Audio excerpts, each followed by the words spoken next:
Bonjour à tous, aujourd'hui c'est une vidéo assez spéciale puisque je vais parler en français.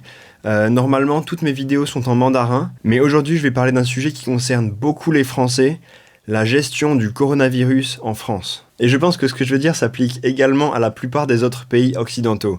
Allez, c'est parti. Pour commencer déjà un peu de background. J'habite à Taïwan depuis déjà 8 ans. Je suis résident permanent à Taïwan et généralement je retourne en France une fois par an pour voir ma famille. Malheureusement, ça va pas être le cas cette année, puisque voyager dans le monde est devenu très difficile actuellement. Alors, Taïwan, qu'est-ce que c'est ?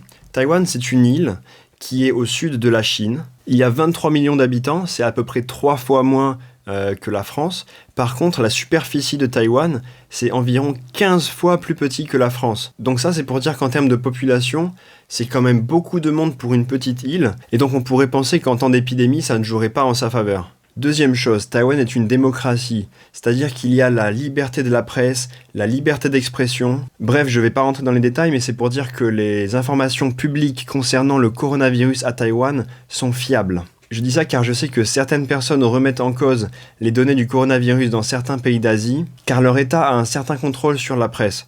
Mais ce n'est pas le cas à Taïwan. Bon alors comme on le sait tous, l'épidémie en France a accéléré ces dernières semaines. On est maintenant à 1 800 000 cas positifs en France, 44 000 morts, et récemment on dépassait les 50 000 cas par jour. C'est beaucoup quand même. Ok, donc maintenant regardons les principaux chiffres sur le coronavirus à Taïwan. Nombre de cas, 578. Nombre de morts, 7.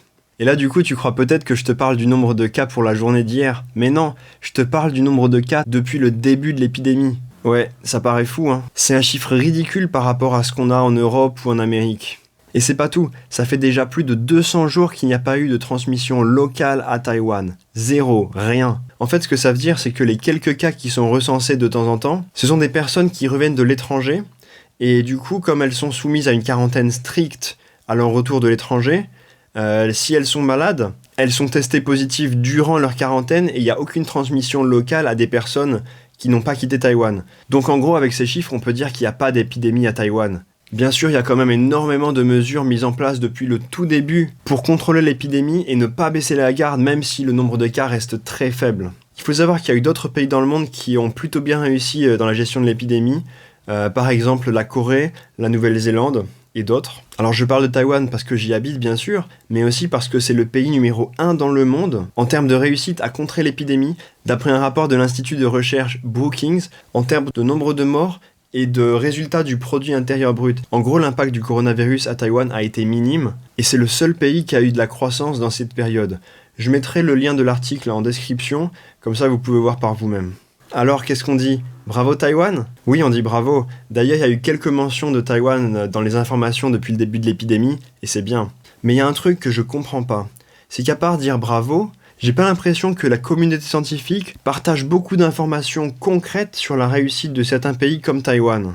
Alors à la place, on parle toujours de plein d'autres pays qui sont un peu dans la même galère que la France. On parle de l'Espagne, on parle du Royaume-Uni.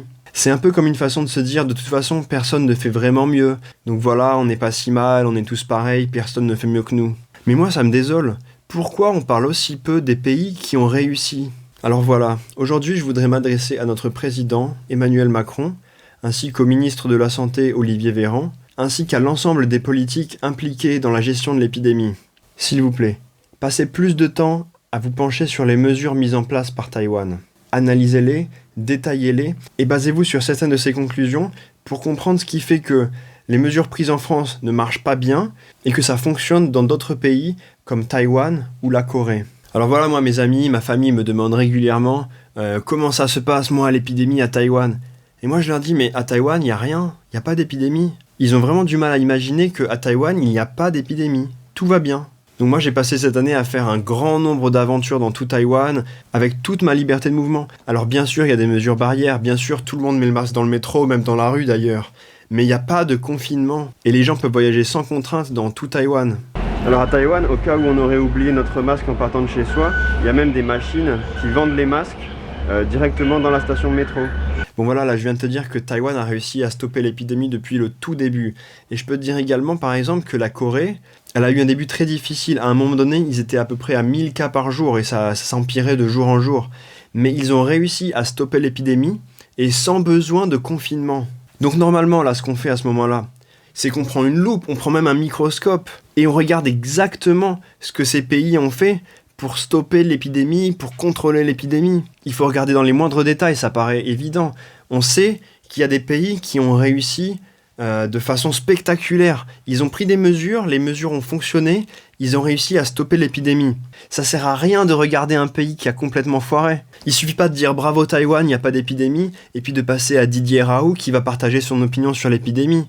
Alors voilà, moi dans cette vidéo, je vais pas commencer à comparer les règles qui ont été prises à Taïwan par rapport à celles de la France. C'est pas le but ici et c'est très compliqué, et je pense pas avoir les qualifications pour donner mon opinion sur quelles mesures il faudrait adopter prochainement. Mais simplement, je pense qu'il faudrait que toute la communauté scientifique, les politiques et les médias mettent toute leur attention sur les pays qui ont réussi à stopper l'épidémie. Ça devrait être le cas depuis des mois, ça devrait être le cas depuis le début. J'ai décidé de faire cette vidéo en voyant que le deuxième confinement a commencé et que rien ne semble s'améliorer. Les gens s'attendent déjà à ce que la troisième vague arrive.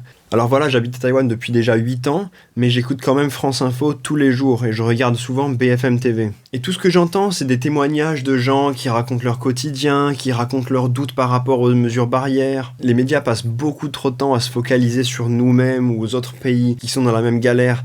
Mais ça sert à rien ça.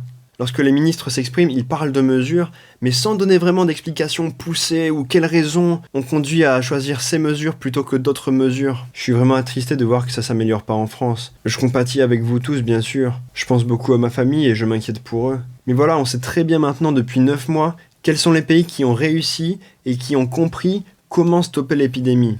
On le sait maintenant. Il faut absolument étudier dans les moindres détails comment ces pays ont fait et se baser sur ça principalement pour prendre les prochaines décisions sur la gestion de l'épidémie. Ça paraît logique, non ?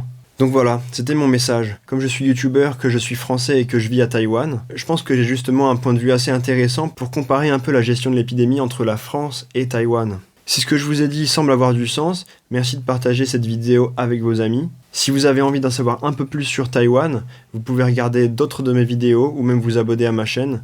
Taïwan, c'est vraiment un pays très intéressant et j'aimerais beaucoup que plus de personnes dans le monde connaissent Taïwan. Voilà, c'était mon message. Bon courage à tous. J'espère que le deuxième confinement saura faire ses preuves, mais j'espère surtout qu'après le deuxième confinement, on va vraiment commencer à se pencher en détail, analyser les pays qui ont réussi à stopper l'épidémie, comme par exemple Taïwan.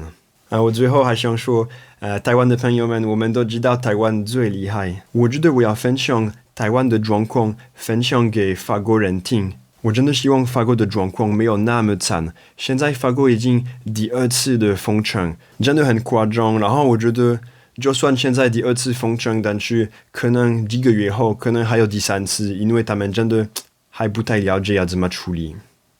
你如果有在国外的朋友，你可以分享给他看这个影片。然后你如果是第一次看到我的影片，你也可以去看我拍的其他影片，还有订阅我的频道，谢谢。好，谢谢大家收看，我跟你们说，下礼拜见，拜拜。